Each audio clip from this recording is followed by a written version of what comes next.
روز بخیر بینندگان عزیز. امروز دوشنبه 24 ایول است و من خیرامان بقازاده با جمع همکارانم نشر امروزه برنامه خبری و تحلیلی اخبار آزادی رو تقدیم شما میکنیم.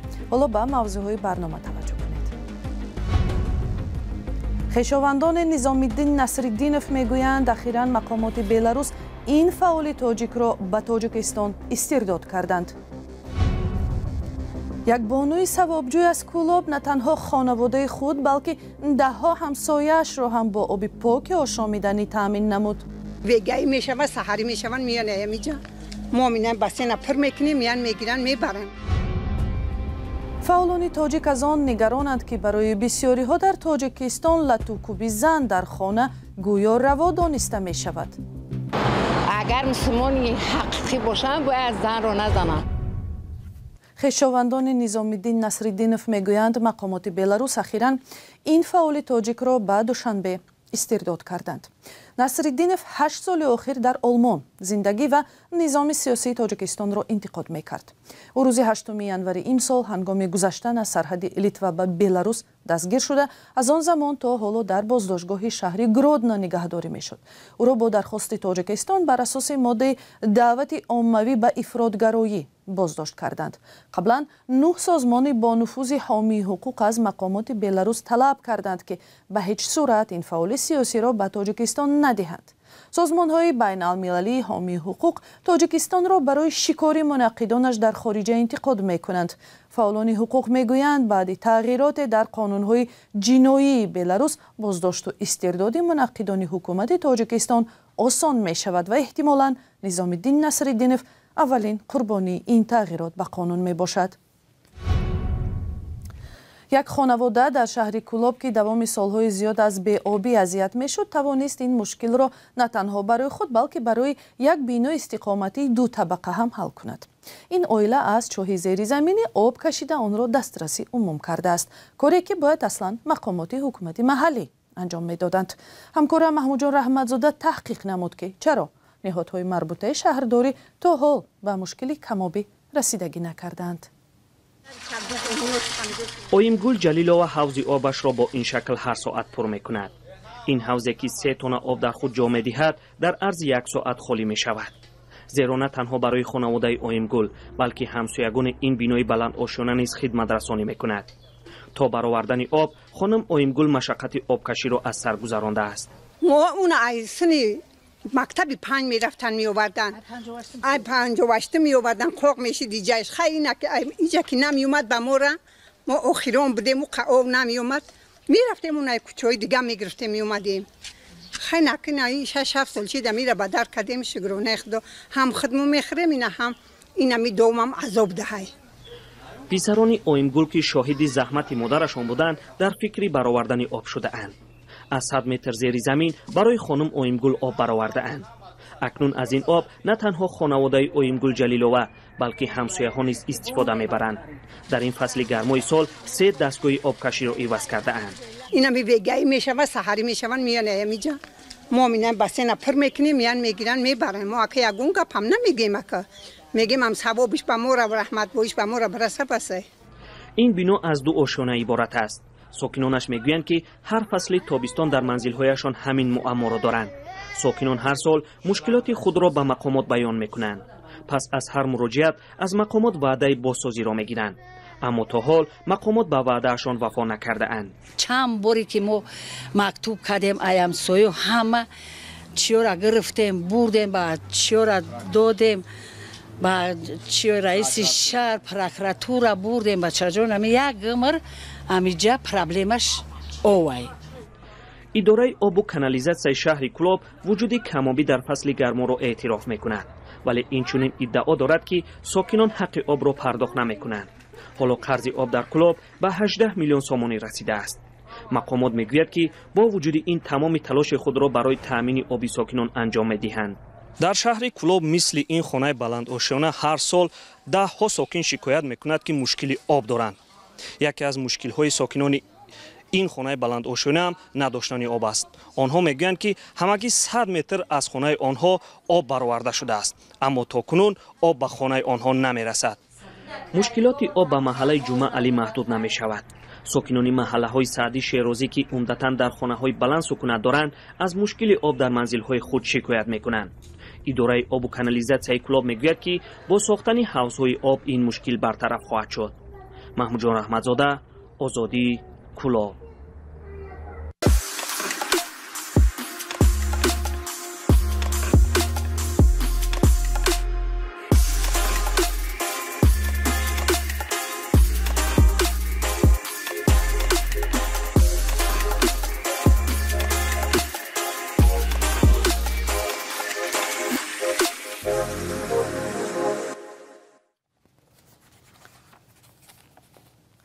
در تاجیکستان و کشورهای دیگر از هر 10 نفر 6-7 نفرشان گفتند که خشونت یا زورآوری و بدرفتاری با زن پدیده معمولی است.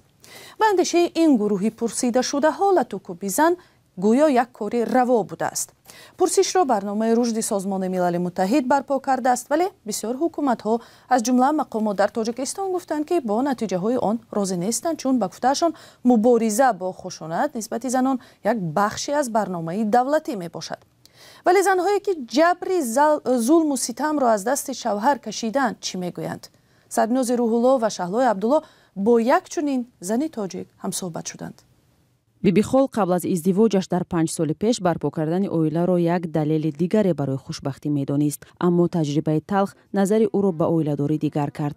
19 ساله بود که با خواهش والدین شوهر کرد و با گذشت مدت جبر و ستم به او آغاز یافت. یکم مراتبه پیش از حامله‌داریم وی به من دست برداشت، ولی نه اونقدر سخت بود. بعداً هنگام حامله‌داری همه چی خوب بود. وی مرا تماما نمیزد. ولی وقتی که به مسکو برگشتم و اینجا تولد کردم و بعداً به تاجیکستان برگشتم، اونجا همش سر شد. وی به همه چی به من رشک میکردگی شد. همیشه جنجال میبرداشت. راضی نبود. بهانه میگفت.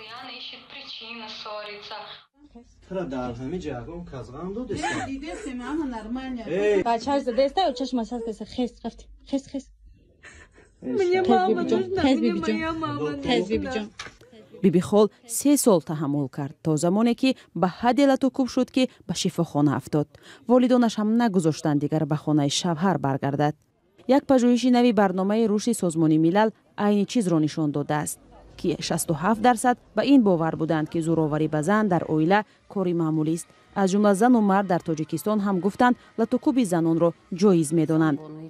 مقامات رسمی میگویند به نتیجه های تحقیقات راضی نیستند، چون برنامه‌های زیادی برای محو خشونت بر ضد زنان انجام می‌دهند. کمیته کار با زنان و اویله نزد حکومت جمهوری تاجیکستان مرکز ذخیروی اوید به مسئله های گندری، یعنی که برابر حقوقی زنان و مردان و پیشگیری خشونت خانوادگی مورد عمل قرار دارد و این مرکز دارای تلفن باوری تحت رقم 1313 است که شهروندان می توانند شبانه روز توسط این تلفن یا که با مراجعت های روبروی خود می توانند که به این مرکز مراجعت کنند. و همصحبتان ما میگویند مردها خشونت خانوادگی را فقط بحث زن و شوهر و یا مربوط اویله میدانند که باید در 4 دیواری خانه باقی ماند. زنان و دختران هم در چنین حالت از ترس گپ مردم هنگام جبر دیدن به مقامات مراجعت نمی کنند و ساکت رنج و عذاب را در تنهایی تحمل می کنند. ساکنان به نتیجه تحقیقات نظرهای گوناگون دارند. ممکن به سبب نمیزنند، اون پدر مادر شوهر به سبب نمیزنند، اون گناه میکنه که میزنند. چون مسلمان بگیرن زورآوری در اون اسلام هم حرامه. اگر مسلمان حقیقی باشن باید زن رو نزنن. جامعه شناسان میگویند زورآوری به زن به یک رسم تبدیل شده است و بدبختانه از نسل به نسل میراث میماند. خانواده هم عیبدار هستند، لیکن متاسفانه همین نمیخواد، همین خیلی خلاب سخته هست که یعنی آب روی خاندان نریز.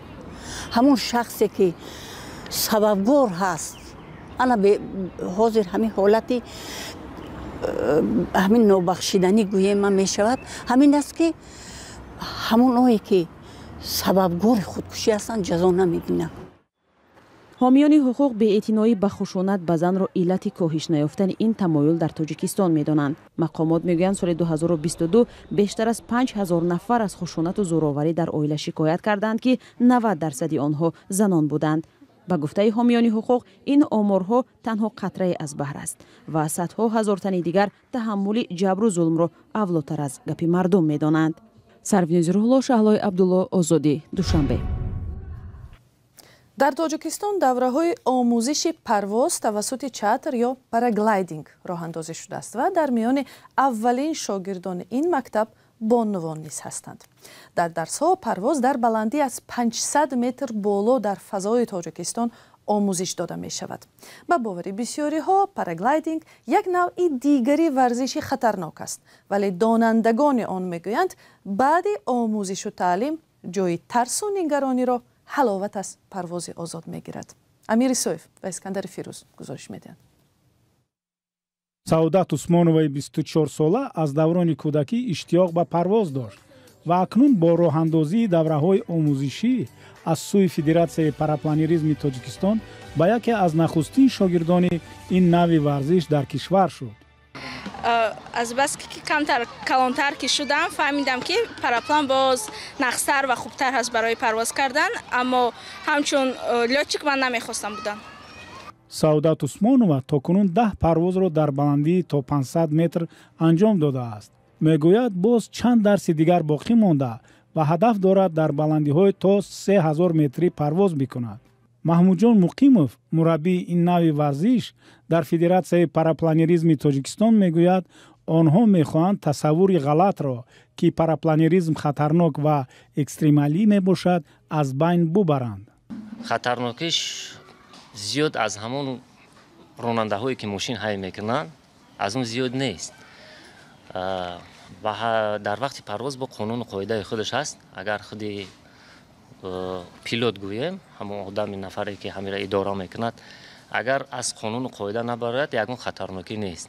Бояд буду ҳаворо нигоҳ кардан дар кор, дар вақти муайян парвоз кардан дар кор, вақту соати муайян дорад, шамола нигоҳ кардан дар кор буд. Абдулло Хайруллоев, раиси Федератсияи парапланеризми Тоҷикистон, мегӯяд ки ин навъи варзиш барои ҷалби бештари сайёҳони хориҷӣ ба Тоҷикистон мусоидат мекунад. албатта ҳаст кодекси авиатсионӣ ки мо онро хонда аз рӯи он амал мекунем. Ҳаст минтақаҳое ки мо дар он минтақа умуман парвоз намекунем, лекин ҳаст минтақаҳое ки ба гуфти давлати гавзем парадром ҳаст, аэродром, парадром. Мо ҳозир муроҷиат кардем ба номи баъд аз гузарондани сабқати байналмилалӣ мо муроҷиат кардем ба раис шаҳри Душанбе барои ба расмият даровардани 2 парадроми байналмилалӣ, яъне ки тавассути онҳо ма метавонем ки расман ба ҷумҳурӣ варзишгарони сатҳи ҷаҳониро даъват намоем. Абдулло Хайруллоев дар идома ибрози ақида кард. Ширкати варзишгарони хориҷӣ ба рушд ва тавсияи ин намуди варзиш дар Тоҷикистон кӯмак мекунад ва имкони омода сохтани тими миллии варзишгарони параплан пайдо мешавад. ва хабари доғи рӯз, хадамоти сӯхторнишонии Юнон тамоми талошашро барои хомӯш кардани сӯхторҳои шадиде дар ҷазираи кӯҳии Родос равона кардааст. дар пайи сӯхтори ҷангалҳои ин ҷазираи маъруфи туристӣ дар давоми рӯзҳои истироҳати гузашта 19 000 нафар аксар ҷаҳонгардони хориҷӣ ба ҷойҳои амн кӯч дода шуданд. имрӯзҳо гармии ҳаво дар Родос ва дигар қаламравҳои Юнон аз 40 дараҷа боло аст ва пешбиниҳо ҳам ин аст ки шиддати гармӣ ба ин наздикӣ поин намешавад ва хомӯш кардани оташ ҳам бо ҳамин сабаб мушкил мебошад. Константинос Тараслиас, муовини шаҳрдори Родос, гуфт 7 рӯза сӯхторҳо давом доранд ва ҳанӯз ҳам имкони таҳти назорати гирифтани он мушкил аст. дар ҳамин ҳол ширкатҳои туристӣ амалиёти бозгардони ҷаҳонгардонро аз ҷазира суръат бахшиданд. ва бо сипос аз он ки моро ҳамроҳӣ намудед, хабарҳои бештарро бо аксу видео ҳар соат метавонед аз сомонаи радиои Озодӣ ва саҳифаҳои радиои Озодӣ дар Твиттеру, Телеграм, Фейсбуку, Инстаграм ва Ютубу, ТикТок пайдо кунед. худо нигаҳбони шумо.